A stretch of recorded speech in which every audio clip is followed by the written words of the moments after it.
Bonjour à tous, ici Pascal Lotaz de Neutrality Studies. Et aujourd'hui, je parle à nouveau avec Nell Bonilla. Publiant sous son nom de plume sur Substack, Nell est une jeune chercheuse qui prépare son doctorat et une analyste prolifique en ligne. Elle publie actuellement une série en 3 parties sur les fondements du système de projection de puissance occidentale, soutenant que l'Occident ne se retire pas du tout, mais qu'il reconstitue plutôt ses techniques de combat.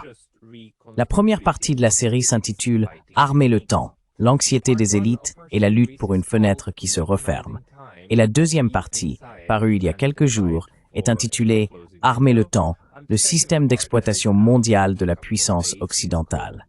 C'est ce dont nous voulons parler aujourd'hui. Alors, Nell, bienvenue à nouveau.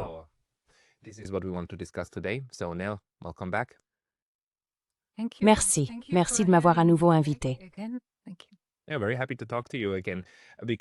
Je suis très heureux de te reparler, car ces 2 articles valent vraiment la peine d'être lus. Tu combines plusieurs éléments d'information que je trouve très importants, et ton argument principal est essentiel à prendre en compte. En ce moment, dans notre sphère de discussion, la blogosphère, les commentateurs, il est courant d'entendre dire « l'Occident est en déclin, l'Occident s'effondre ». Mais toi, tu dis « pas si vite ». Ce qui se passe réellement, selon toi, c'est qu'il se reconstitue. Peux-tu peut-être exposer ton argument, notamment à partir du premier article, pour nous?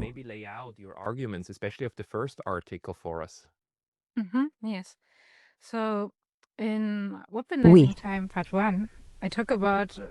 Donc, dans Weaponizing Time, partie 1, je parle, on pourrait dire, de l'arrière-plan conceptuel ou théorique de cette idée, selon laquelle l'Occident est en train de restructurer sa manière d'agir en ce qui concerne la façon dont il traitera ce qu'il considère comme des grandes puissances montantes. Voilà. Et il ne s'agit pas exactement de l'Occident en tant que civilisation monolithique, mais plus précisément des élites occidentales, ou disons transatlantiques, de l'élite du pouvoir, des couches dirigeantes. Elles perçoivent réellement que des pays comme la Russie, la Chine, l'Iran et d'autres encore trouvent des moyens de se développer sur les plans économiques, technologiques, du niveau de vie et de la qualité de vie, et bien sûr sur le plan militaire, et ainsi de suite. Et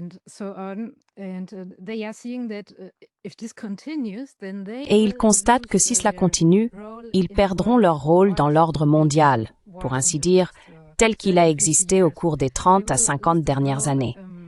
Ils perdront donc ce rôle, d'une part un rôle symbolique, consistant à être au sommet, dans une position supérieure, mais aussi le rôle matériel, pour ainsi dire, c'est-à-dire l'accès aux ressources, le contrôle du monde financier, de la technologie, la supériorité dans le développement technologique, et ainsi de suite. Ils observent ces évolutions, et leur réaction n'est pas de dire « d'accord, comment pouvons-nous coopérer, coexister, peut-être avoir ce que le gouvernement chinois appelle des situations gagnant-gagnant », et ainsi de suite. Non, ce n'est pas leur approche.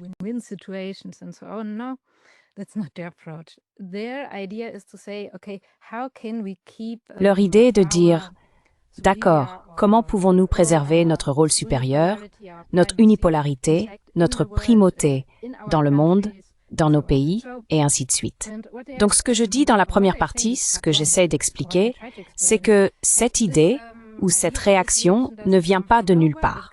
Elle vient de l'histoire, du développement historique, de l'époque coloniale, pour ainsi dire. Cette idée selon laquelle il existait une norme de civilisation et que l'Occident, les Européens en particulier, se trouvait au sommet. Ils possédaient une souveraineté supérieure ou hyper-souveraineté, ce qui signifie qu'ils pouvaient non seulement décider des politiques de leur propre pays, mais aussi décider, influencer ou manipuler d'autres pays, nations et hiérarchies. Et dans cette norme de civilisation, ils avaient également cette idée des peuples jaunes, des Noirs, et ainsi de suite.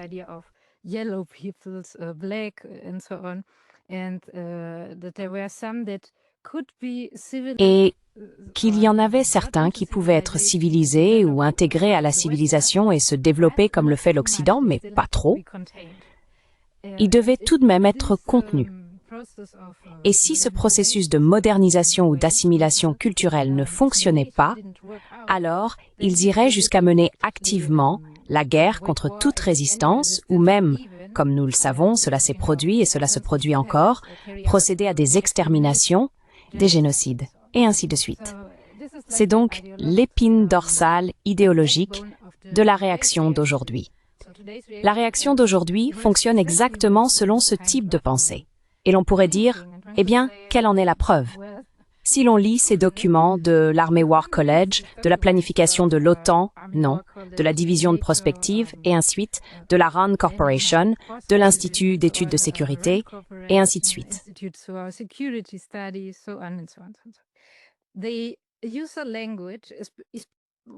Le langage habituel, en particulier dans les documents de l'OTAN et de la Division du renseignement et de la sécurité militaire des États-Unis, utilise ce type de cadrage. Il y a un exemple précis que je mets en avant dans la première partie de l'article. Il concerne la Russie et la réflexion sur ce que le pays fera militairement à l'avenir. Il a été rédigé en 2020. Il y a un paragraphe très précis qui dit « Nous nous sommes trompés dans nos calculs. Selon notre vision du monde, nous pensions que la Russie était européenne. » C'est ce qu'ils écrivent. Mais après la chute de l'Union soviétique, ils ne l'ont pas fait. Enfin, je ne pense pas qu'ils le disent exactement comme ça, mais c'est essentiellement l'idée.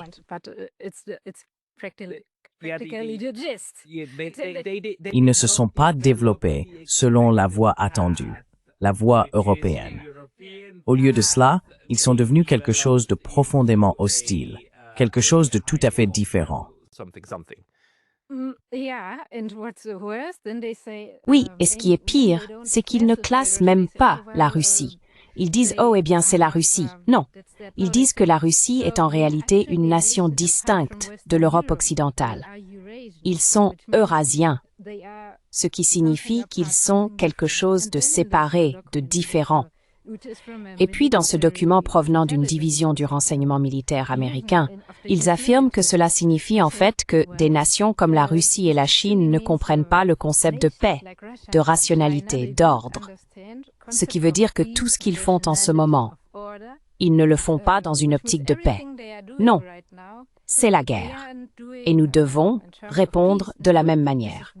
Et tous les documents, presque tous ceux que j'examine tout le temps dans la deuxième partie, adoptent exactement cette même perspective.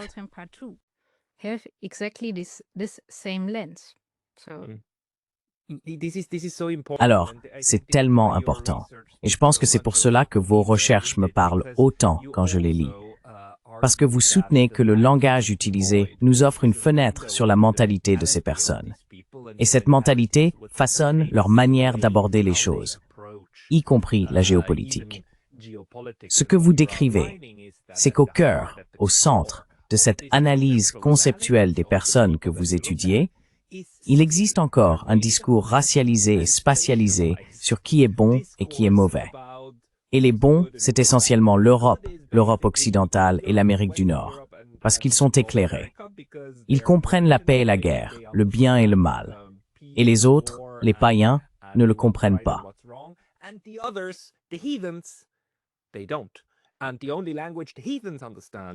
Et la seule langue que les païens comprennent, c'est la force.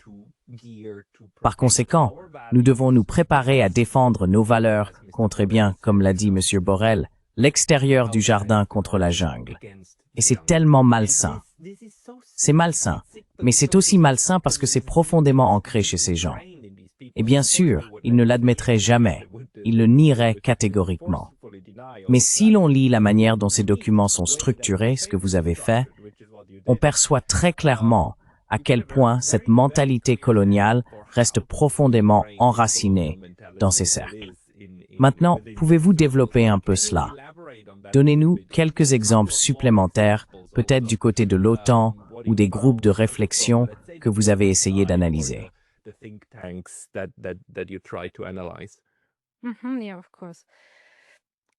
Oui, bien sûr.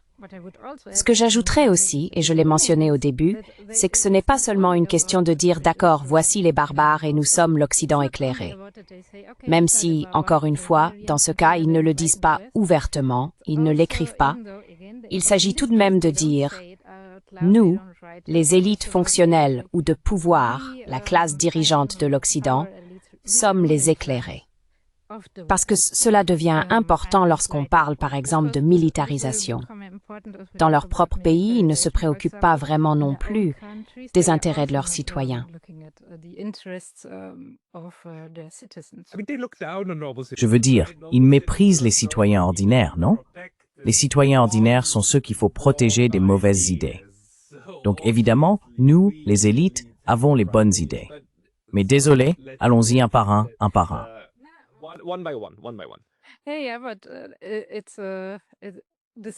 Oui, mais c'est ainsi qu'ils semblent penser, du moins. Dans les autres documents que j'ai consultés, par exemple à l'OTAN, j'ai trouvé quelque chose qui m'a vraiment surpris. Ils ont une division appelée la division de la prospective stratégique de l'OTAN, qui fait partie du commandement allié transformation de l'OTAN. Ils ont produit un document analysant ce qui pourrait se passer à l'avenir, j'en parle d'ailleurs un peu, je crois, dans la deuxième partie. Et ce qu'ils disent essentiellement, c'est qu'en ce moment, une compétition omniprésente est en train de se dérouler, s'étendant à tous les domaines, en tout temps, partout. Lorsqu'ils parlent de compétition omniprésente, ils ne l'entendent pas au sens économique ou du développement. Non.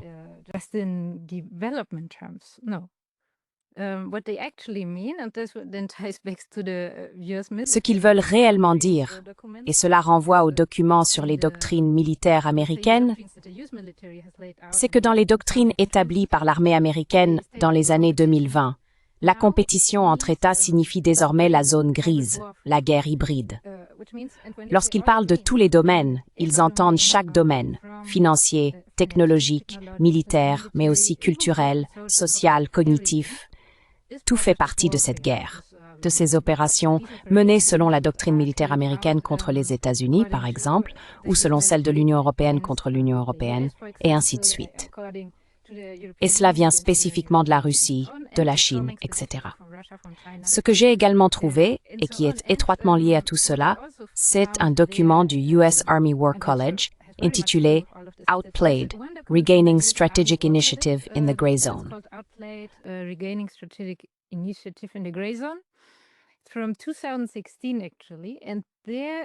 En fait, cela date de 2016. Et là, ils disent, et je pense que c'est assez important, quelque chose comme « La compétition dans la zone grise consiste entièrement à maintenir ou à menacer le statu quo dirigé par les États-Unis. » Donc il ne s'agit même pas de guerre, il ne s'agit pas de ce qu'ils appellent des actions cinétiques. Il s'agit des États-Unis. Enfin, je vais simplement citer ce que je veux dire. Ils le disent clairement.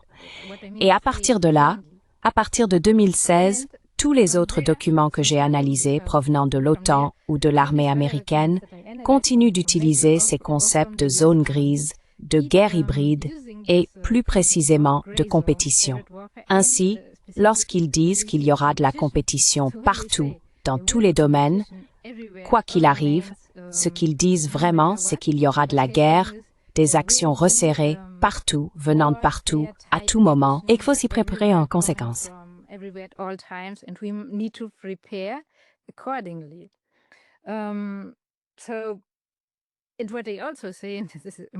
Alors, ce que je dis aussi, et c'est important, c'est que j'ai trouvé une vidéo sur le site du commandement allié Transformation de l'OTAN.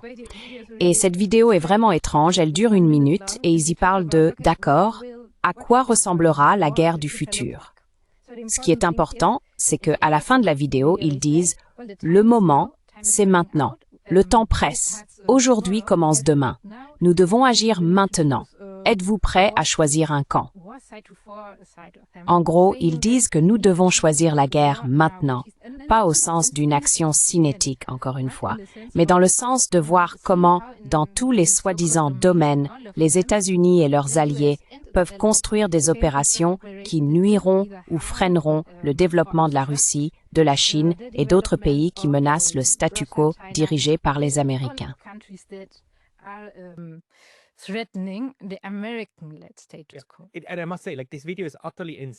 Et je dois dire, cette vidéo est complètement folle. Je vais soit mettre le lien dans la description pour que les gens puissent la regarder, soit peut-être même l'intégrer ici et la montrer à tout le monde. Mais c'est insensé. C'est une vidéo délirante, avec des scènes d'IA montrant toutes sortes de menaces, et le message, c'est qu'il faut dominer, qu'il faut s'imposer, sinon on sera dominé, et que la menace est partout. Et c'est une vidéo officielle de l'OTAN. Elle est sur leur chaîne YouTube. C'est ce que l'OTAN publie en disant « Oh non, c'est bien pour nous, c'est comme ça qu'on se présente ». Ces gens sont fous. Franchement, on regarde ça, et on croirait que c'est fait par un gamin qui joue aux jeux vidéo. C'est l'OTAN. C'est difficile de décrire à quel point c'est choquant de voir que ce genre de choses est produit. Mais s'il te plaît, continue.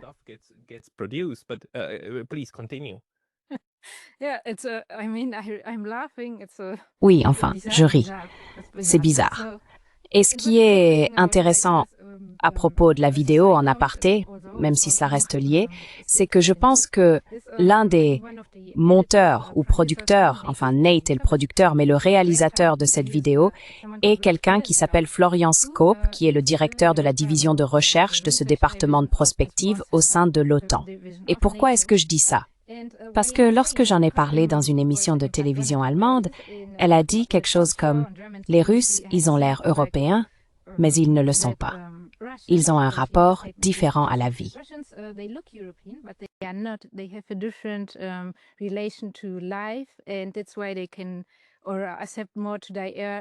Et c'est pourquoi ils peuvent accepter plus facilement l'idée de mourir jeune.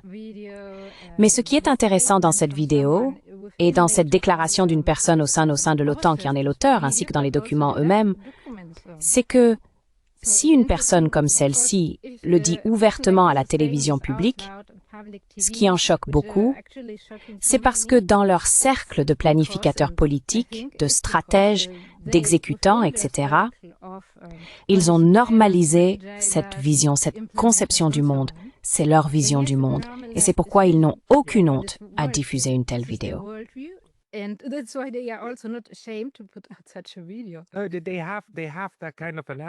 Ils ont ce type d'analyse.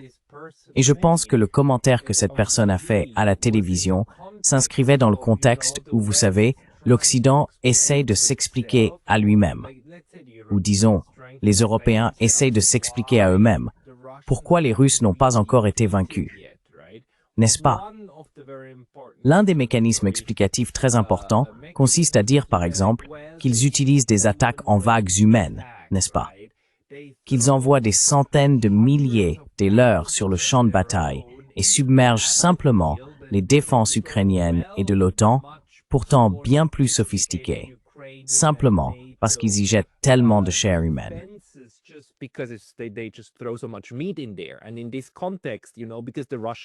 Et dans ce contexte, vous savez, comme les Russes ont un rapport différent à la vie, ils ne valorisent même pas leur propre existence. Ils utilisent ce genre de discours, ce discours raciste, pour expliquer leur propre incapacité à imposer réellement le résultat qu'ils souhaitent en Russie. Et cela devient alors une composante à part entière de l'état d'esprit de ces gens détraqués. Puis ce groupe diffuse encore plus de propagande de ce type, sans se rendre compte à quel point ils ont déjà perdu tout sens des réalités.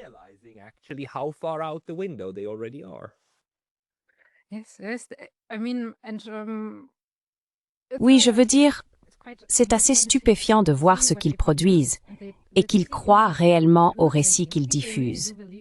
D'autant plus que, si l'on regarde les articles de recherche qu'ils rédigent pour ces différents collèges de défense et de guerre, ils étudient en réalité les méthodes coloniales. Ils étudient les stratégies et les tactiques de l'Allemagne pendant la Seconde Guerre mondiale, et ainsi de suite. Mais d'une manière très froide. C'est ce que je veux dire. Oui. Donc je pense que c'est assez normalisé là-bas. Mais alors en termes concrets, qu'est-ce qui en découle? D'un côté, ce que je dis dans la deuxième partie, c'est qu'il existe cette doctrine appelée les opérations multidomaines, n'est-ce pas?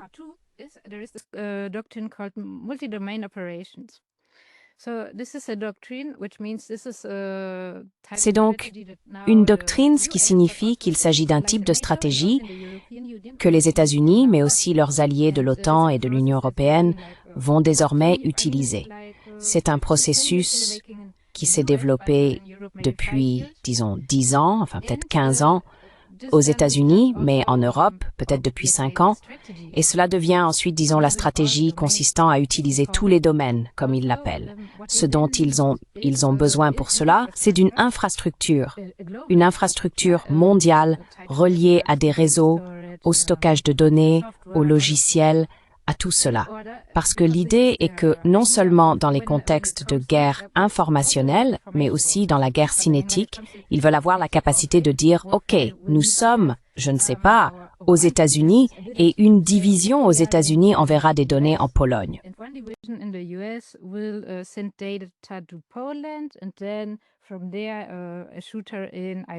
Et à partir de là, un tireur en, je sais pas, Lettonie peut tirer sur la cible. C'est leur idée. Et pour cela, ils ont besoin d'une structure de réseau mondiale. Ce qu'ils font en ce moment, vraiment cette année, c'est parcourir le monde, en Europe, dans différents pays.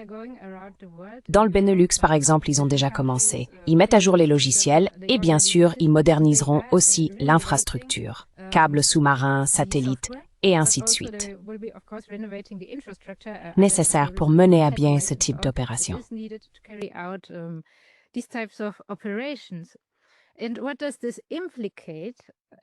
Et ce que cela implique pour, par exemple, les pays d'Europe, mais aussi d'ailleurs, c'est qu'ils se retrouvent pris dans une toile matérielle d'infrastructure dont ils ne peuvent s'échapper.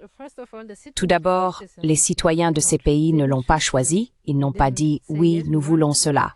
Ensuite, cette infrastructure obéit à la logique de la guerre permanente, dont la plupart des citoyens ne savent que peu de choses, voire rien du tout. Et troisièmement, il n'est pas si facile d'en sortir. Une fois qu'elle est construite, une fois que les services militaires, de renseignement et de sécurité y sont tous intégrés, il devient très difficile de s'en détacher. Car si l'on le fait, on devient aveugle sur le plan opérationnel. Autrement dit, un pays serait, pour ainsi dire, sans défense.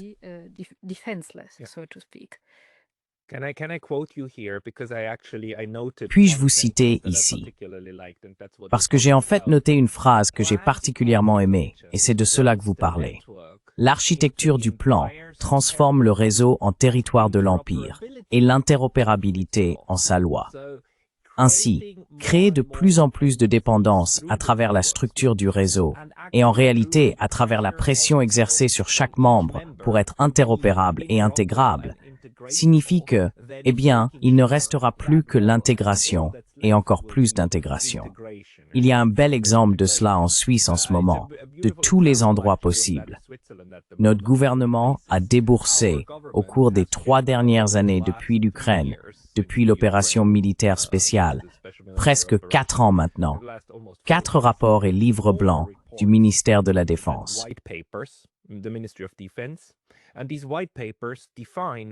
Et ces livres blancs définissent très clairement et sans ambiguïté l'objectif de la sécurité suisse, la structure de sécurité suisse, comme une coopération et une intégration avec les partenaires. Les 2 partenaires étant l'UMN et l'OTAN. Et ils insistent sur le fait qu'il ne faut pas les opposer l'un à l'autre. Il faut s'intégrer aux 2.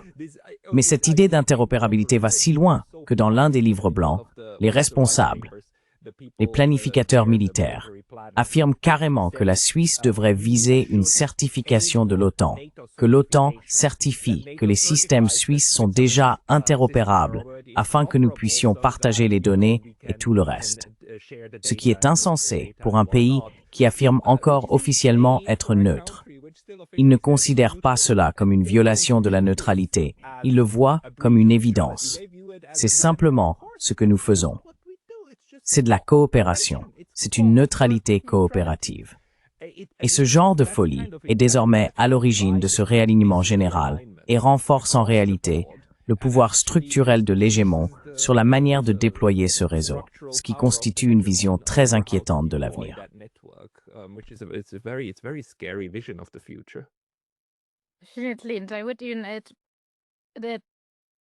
J'ajouterais que je ne pense pas que la neutralité ou le concept de neutralité sera possible, ou du moins pas facilement possible, dans un monde comme celui-ci ou sous une stratégie de ce type.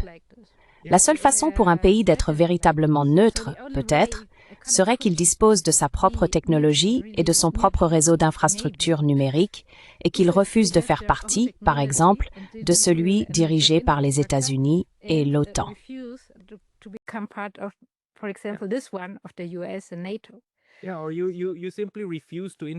Vous refusez simplement de vous intégrer à ces structures en réseau dans des domaines qui n'ont rien à voir avec la guerre, n'est-ce pas?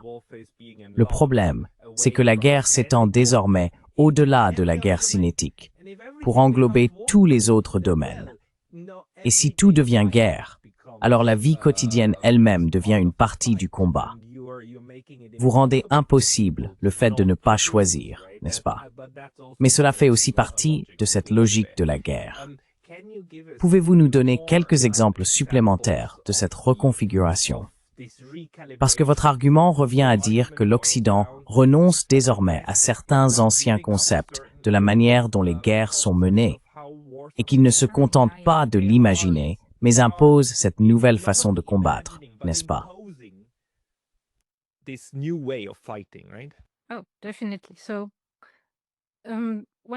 Oh, tout à fait. On pourrait dire que, autrefois, la guerre traditionnelle consistait à livrer une bataille, elle avait un début et une fin. L'objectif était de détruire la capacité et la volonté de combattre de l'adversaire, puis venait la reconstruction, et ainsi de suite. Cette conception de la guerre, avec ce nouveau type de stratégie qu'ils ont mis en place, a disparu. La nouvelle conception, c'est que la guerre est désormais partout, dans tous les domaines. L'idée qu'ils décrivent, par exemple, dans ce concept d'opération multidomaine, c'est d'accord, nous sommes en compétition ici, et ensuite, lorsqu'on atteint le niveau cinétique, peut-être qu'une escalade cinétique découlera de cette compétition intense. Nous nous engageons et nous faisons de notre mieux pour gagner.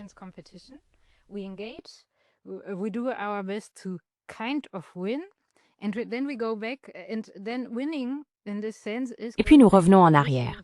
Gagner dans ce sens signifie revenir dans la zone grise, dans la sphère civile, dans cette compétition permanente. Donc cette structure normale de la guerre, elle n'existe plus, mais cela ne veut pas dire qu'ils ne s'y préparent pas. En même temps, ils construisent cette infrastructure qui vise également le conflit de haute intensité. Disons que l'arrière-plan est un conflit de faible intensité, partout, tout le temps, mais qu'ils planifient aussi, ou du moins essaient de se préparer, à un conflit de haute intensité avec ceux qu'ils considèrent comme des adversaires ou des rivaux. Et le problème, c'est que cette possibilité existe toujours, celle d'une escalade, et ils s'y préparent.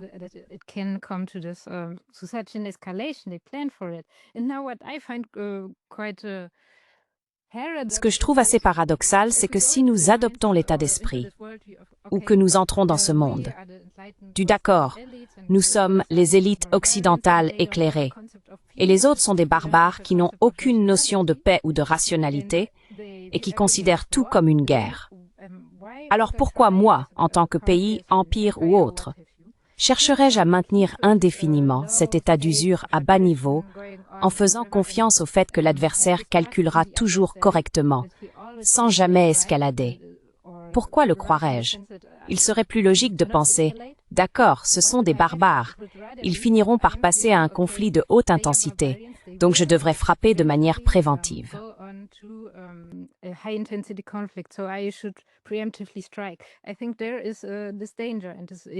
Je pense qu'il y a un danger dans ce raisonnement. Je le résumerai ainsi. Certaines personnes disent que nous sommes déjà dans la Troisième Guerre mondiale, par exemple. Et je dirais que, d'une certaine manière, oui, nous y sommes. J'utilise cette métaphore de la salle d'attente pendant que quelqu'un dans la cuisine prépare toutes les recettes de ce qui se passera si et quand nous passerons dans le salon. C'est peut-être une sorte de nouvelle guerre froide ou un prélude à la Troisième Guerre mondiale. Ce qu'il prépare, c'est ce conflit de haute intensité.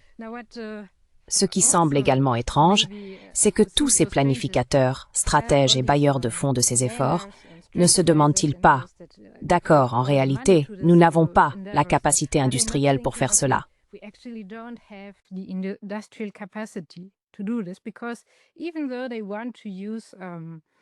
Parce que même s'ils veulent utiliser des réseaux, même s'ils veulent s'appuyer sur des drones et, disons, des armements plus légers, il faut toujours des ingénieurs, il faut toujours une industrie. Et voici un autre point. Ce qui rend cette conception de la guerre différente des autres, c'est que les adversaires qu'ils affrontent, dans leur conception, sont intégrés à l'économie mondiale et à la structure globale. Ce n'était pas le cas lors des guerres mondiales précédentes. C'était similaire, mais ils avaient cette idée d'un affrontement avec un début et une fin claire. Pendant la guerre froide, les sphères étaient séparées, et maintenant, elles ne le sont plus.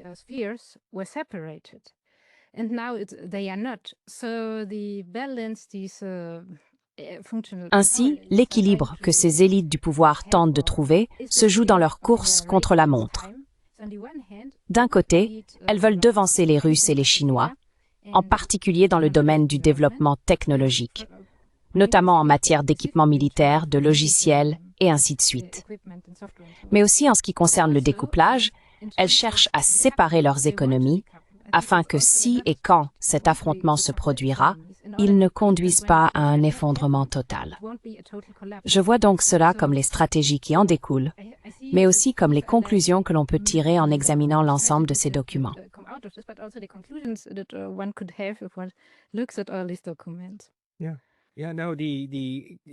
Oui, non. Ce qui est incroyable, bien sûr, c'est que tout cela se passe au grand jour, ces documents, et que l'OTAN les publie elle-même, n'est-ce pas, comme tu l'as dit, et même ces vidéos. Mais une partie de la question est bien sûr de savoir dans quelle mesure ce qu'ils écrivent là-dedans dépasse tout ce que l'Occident peut encore espérer accomplir, n'est-ce pas? Je veux dire, qu'est-ce qui relève de la science-fiction dans ce qu'ils disent? Du genre, il faut qu'on obtienne ceci, alors qu'en réalité, toute la base économique et industrielle nécessaire pour y parvenir fait défaut. L'un des exemples, bien sûr, c'est qu'ils affirment, dans ces concepts, qu'il ne faut pas seulement se préparer à tous ces multiples théâtres, mais qu'il faut pousser, n'est-ce pas? Il faut être le premier, et il faut s'assurer que l'autre camp se retrouve surexploité, n'est-ce pas?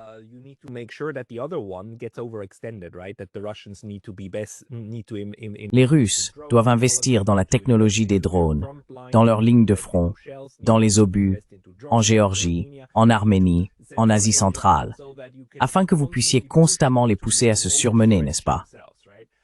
Sans se rendre compte que cela signifie que vous devez faire la même chose, vous aussi, avec une base industrielle encore plus faible. Mais bon, très bien, mettons cela de côté. C'est la stratégie. Et une partie de cela relève de la folie. Mais l'autre aspect, bien sûr, c'est cet aveu clair, cette projection de ce qu'ils font, n'est-ce pas? Voilà leur plan. Ils veulent mener une guerre à plusieurs niveaux contre tout le monde, parce qu'ils croient pouvoir la gagner. Et encore une fois, comme vous l'avez dit, ce n'est pas ce pourquoi la société a signé.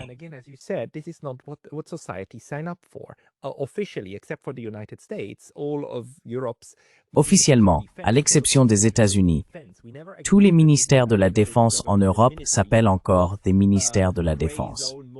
Nous n'avons jamais convenu qu'ils deviendraient des ministères de la guerre en zone grise, multidomaine et offensive contre d'autres. Nous ne l'avons jamais dit. Mais c'est bien l'implication que c'est ce que, par principe, nous devons faire. Et cela diffère de l'idée selon laquelle l'Occident serait en déclin. En réalité, l'Occident est dans le déni, mais un déni très dangereux.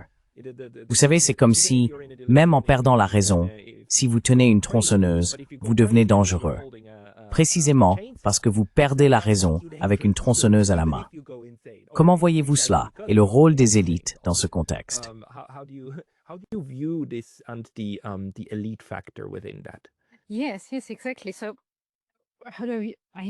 Oui, exactement.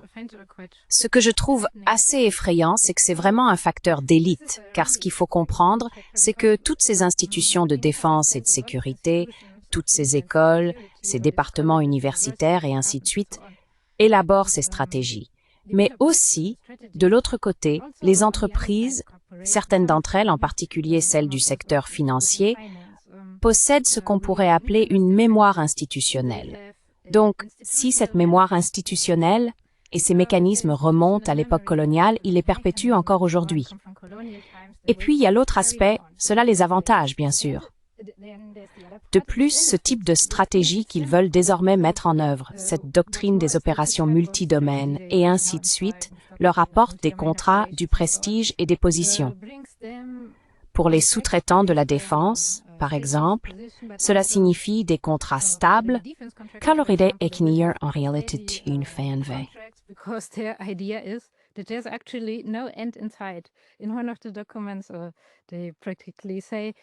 Dans l'un des documents, ils disent pratiquement, eh bien, nous avons la phase 1, la phase 2 et la phase 3.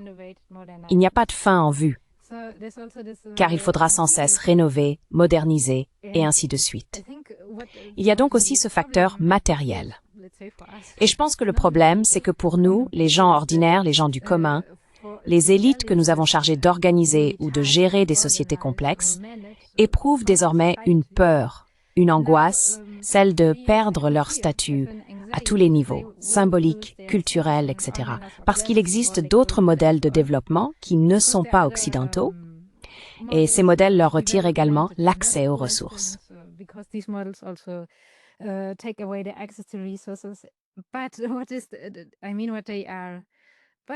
Ce qu'ils essaient réellement d'équilibrer, ou ce qu'ils disent en substance à travers toutes ces préparations, c'est que leur perte de certitude est ce qui les fait paniquer. Et c'est contre cela qu'ils tentent de stabiliser leur position. Ils ne stabiliseront pas leur société, ni celle de leurs citoyens.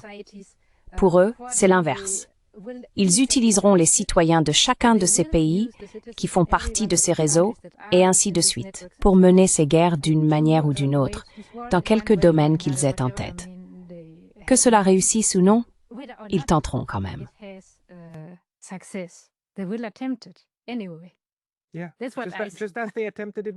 Oui, tout comme ils ont essayé avec l'Ukraine de toute façon. Et depuis 3 ans et demi, nous disons que ces cinglés vont se battre jusqu'au dernier Ukrainien. Et c'est exactement ce qu'ils font. Je veux dire, l'Ukraine est pratiquement perdue, mais vous préférez encore tenter de tirer un missile Tomahawk sur le centre de Moscou, ce qui ne changera absolument rien à la ligne de front.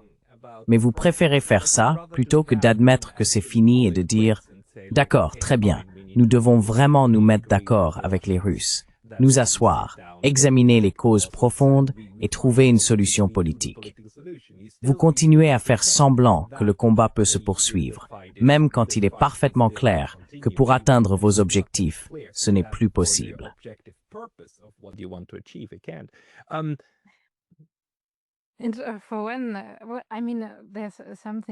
Pour commencer, je veux dire, il y a autre chose qui m'est venue à l'esprit à propos de ce sujet des élites, ces élites fonctionnelles.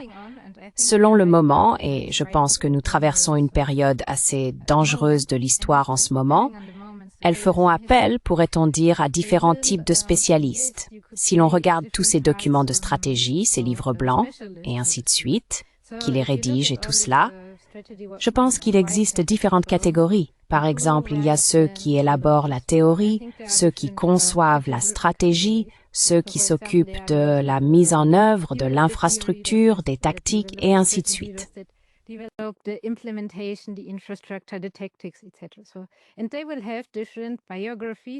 Et ils auront des biographies différentes, et on pourrait dire des ensembles d'institutions différentes où ils sont socialisés. Mais je dirais qu'en ce moment, dans cette période dangereuse, ce que je constate aussi et que je n'ai pas relevé dans ces articles, peut-être le ferai-je dans la 3e partie, c'est qu'ils essaient également de voir, d'accord, si nous voulons vraiment nous préparer à une guerre cinétique de haute intensité et pas seulement de basse intensité, il nous faudra aussi des spécialistes de la violence, c'est-à-dire des personnes très radicales idéologiquement et prêtes à commettre des actes avec une certaine désinvolture.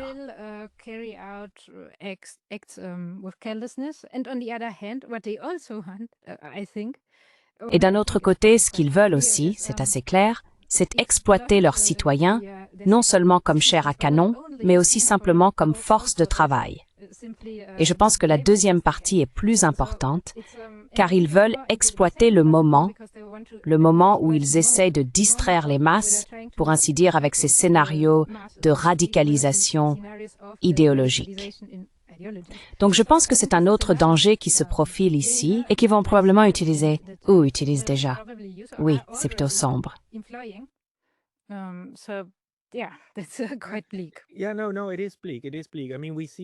Oui, non, c'est sombre. C'est sombre. Je veux dire, on voit aussi comment certains de ces documents militaires, pas des manuels mais des livres blancs, je pense à un en Suède, même si je ne me souviens plus de son nom, prescrivent la militarisation de la société civile et l'utilisation de celle-ci à des fins militaires. Ce qui bien sûr efface aussi la frontière entre le militaire et le civil, et fait en sorte que les conventions de Genève cessent pratiquement d'exister, n'est-ce pas? Parce que si tout le monde devient partie prenante de l'armée, alors tout le monde devient une cible légitime. Et on ne fait pas cela seulement à l'autre population, on le fait aussi à la sienne. Donc, on totalise.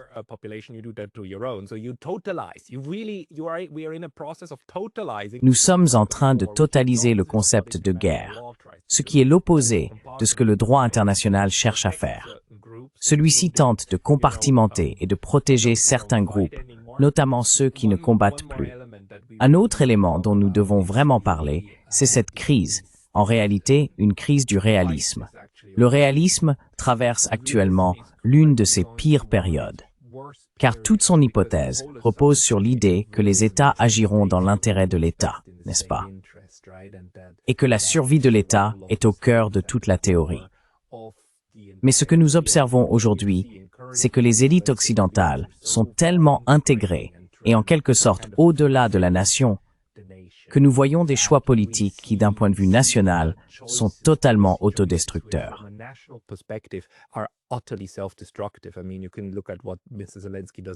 Je veux dire, on peut regarder ce que fait M. Zelensky en Ukraine, mais on peut aussi observer M. Merz et d'autres en Allemagne et en France, et voir comment ces élites, dont vous avez déjà parlé dans un de vos autres articles, n'est-ce pas?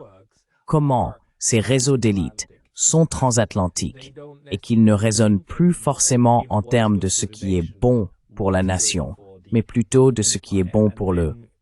Et puis d'autres collègues décrivent cela comme le globalisme, les personnes qui transcendent la nation, n'est-ce pas?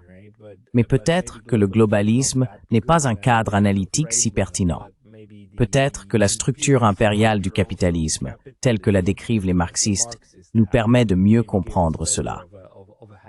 Pouvez-vous parler un peu du facteur post-national dans cette formation de masse que nous observons?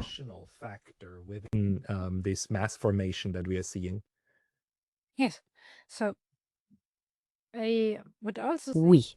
Donc, je dirais aussi, non seulement moi, en tant qu'analyste, mais de manière générale, qu'il existe effectivement quelque chose de ce genre, et que cela a peut-être vraiment à voir avec la façon dont l'économie capitaliste s'est développée au cours des 20 dernières années, avec toutes ces entreprises transnationales, surtout américaines et certaines européennes. Et pourquoi est-ce que je dis cela? Parce que par exemple, enfin pas seulement par exemple, mais précisément avec la stratégie qu'ils emploient actuellement, ce n'est plus simplement un plan. Ils ont ce concept de double usage, ainsi que cette idée que les entreprises assumeront une grande part du développement et de la production de tout ce qui est nécessaire à ces opérations.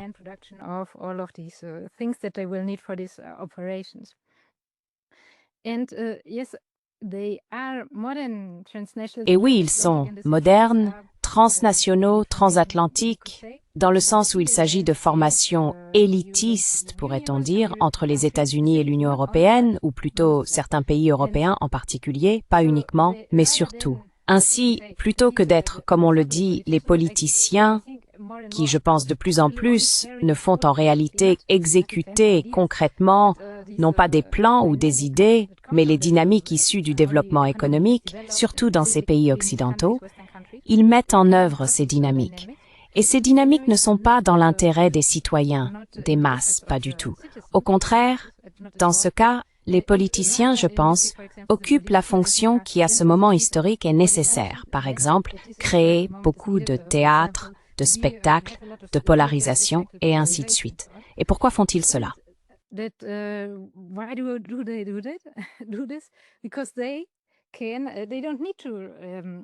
Parce qu'ils n'ont pas besoin de vivre en Allemagne, en France, en Espagne ou en Ukraine. Ils n'ont pas besoin d'y vivre. Si cela devait arriver, si une catastrophe survenait, ils peuvent aller ailleurs. Ils ont suffisamment de ressources et ainsi de suite pour survivre à n'importe quelle catastrophe. C'est pourquoi ils essayent de mener ces expériences, ces choses presque maniaques, ces plans terribles, parce qu'ils essayent bien sûr de préserver cette position, cet ordre unipolaire, cet empire. Même si ça signifie qu'ils pourraient perdre leur position. Mais il y a une chance qu'ils ne la perdent pas, qu'ils puissent gagner. Et donc, oui, je veux dire, il y a un autre point concernant la compétence, car beaucoup disent « Oh, ces dirigeants sont incompétents ». Eh bien, ils sont incompétents pour nous, mais pas pour les entreprises, pour la stratégie militaire, et ainsi de suite, pour leur vision du monde, vous voyez.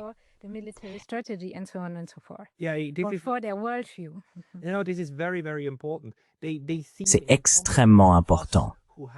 Ils nous paraissent incompétents, à nous qui avons une idée de ce qu'ils devraient produire. Mais ce n'est pas ce critère-là qui détermine s'ils occupent les postes qu'ils occupent. Le critère décisif là-bas, c'est de savoir s'ils produisent à l'intérieur du système qui a été créé. Et plus nous avançons, plus le bien de la nation commence à s'éloigner de la nécessité du poste. Et c'est vraiment une chose très triste à voir. On pourrait penser que les démocraties disposent de mécanismes d'autorégulation pour cela, ce qui est généralement le cas. Mais nos démocraties ne fonctionnent pas très bien. Et ceux qui nous disent qu'ils sont là pour les défendre sont précisément ceux qui occupent ces postes et qui défendront les règles du poste plutôt que les mécanismes de la démocratie, lesquels, s'ils fonctionnaient, les écarteraient.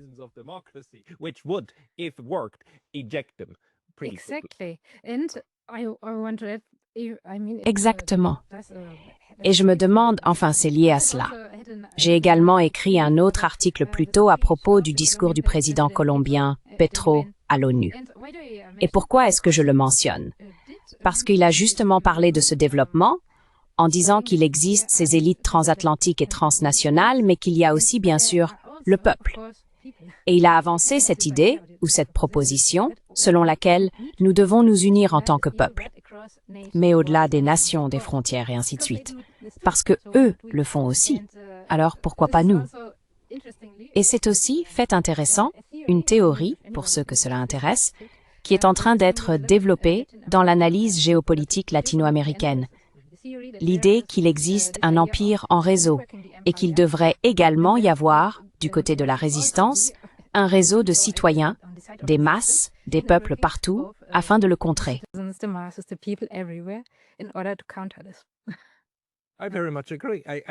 Je suis tout à fait d'accord. Je pense en effet que c'est peut-être le seul antidote dont nous disposons réellement pour combattre ce que je ne peux décrire que comme une sorte d'élan institutionnalisé vers la folie. Cela se produit parce que de l'autre côté aussi, il y a une radicalisation. On peut clairement le constater au cours des 4, 5, 6 dernières années, incluons également la période du coronavirus. C'est une radicalisation de l'état d'esprit de ces idéologues qui cherchent désormais à porter la guerre dans tous les domaines possibles, n'est-ce pas? Et ils se renforcent mutuellement au fil du temps et de l'espace, avec bien sûr l'ennemi que l'on invoque et que l'on détruit, puis que l'on interprète soi-même. S'il existe une chance de contrer cela, c'est par le réseautage sur le terrain, en disant « Non les gars, vous êtes simplement fous ». Le problème, c'est que vous êtes aussi au levier du pouvoir. Un problème. Oui, c'est bien là le problème. Mais où vois-tu? Y a-t-il quelque chose que nous n'avons pas encore mentionné et qu'il est important de comprendre? Pas seulement un élément, mais tout le système de folie qui engendre maintenant la Troisième Guerre mondiale sous nos yeux et qu'il faut comprendre.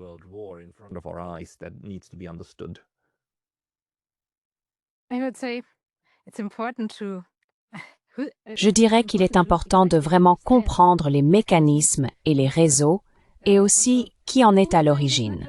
Pas par animosité personnelle, mais pour comprendre d'où ils viennent. Par exemple, les mécanismes non seulement de la manière dont ces plans sont mis en place, du type de vision du monde qui les sous-tend, etc., mais aussi les mécanismes qui font que nous nous retrouvons avec ce genre d'élite, ces politiciens. Que pouvons-nous réellement faire pour inverser cela? Nous devons comprendre tous ces mécanismes, car sinon, encore une fois, ce n'est pas seulement qu'ils se radicalisent.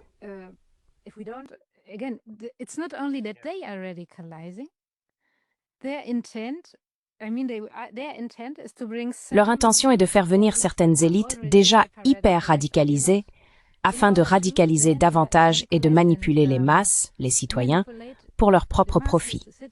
Ce qui, bien sûr, comme nous le voyons, est terrible. Je veux dire, ce qui, encore une fois, va à l'encontre de la Convention de Genève, car ils affirment que partout et en tout temps, il y a la guerre. L'adversaire fait la même chose, ce qui signifie que toute la population devient la cible, et inversement. Donc la seule chose que je peux dire, c'est que c'est la prochaine étape qui se produira.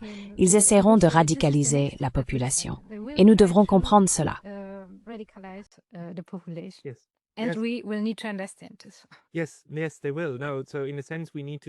Oui, ils le feront. En un sens, nous devons comprendre comment rendre la population résiliente, comment concevoir des outils pour que psychologiquement, une grande partie de la population puisse résister à ce genre de folie.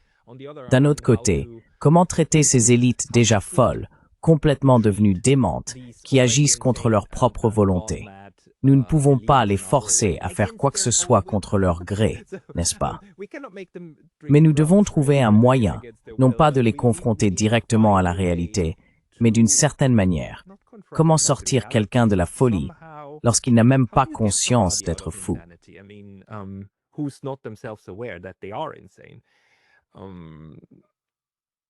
Je pense que c'est un... Mais c'est aussi un problème logique en réalité. Ce n'est pas que chacun d'eux soit vraiment, disons, schizophrène ou quoi que ce soit. Oui, exactement. C'est, faute d'un mot plus poli, un sacré chaos au sein d'une grande partie de la société. Et il faut qu'on en sorte. Sinon, ce seront les bombes qui nous en sortiront et qui décapiteront ceux-là. Mais on ne veut pas de ça. C'est...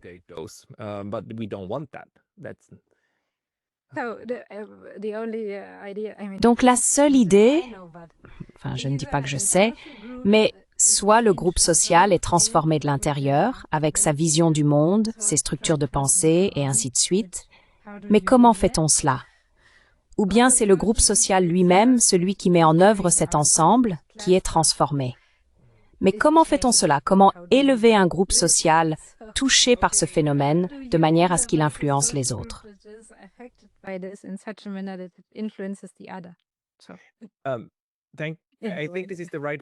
Je pense que c'est le bon moment pour conclure la conversation.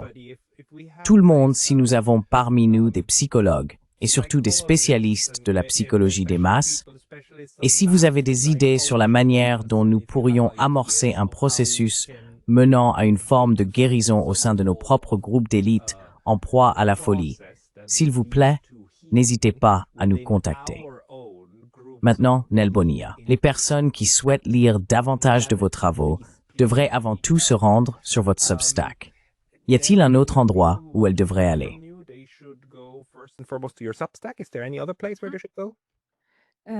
Non, seulement mon Substack ou mon ancien compte Twitter, Blue Sky. C'est là que je suis en ce moment. Je recommande vivement de s'abonner à la newsletter Substack de Nel.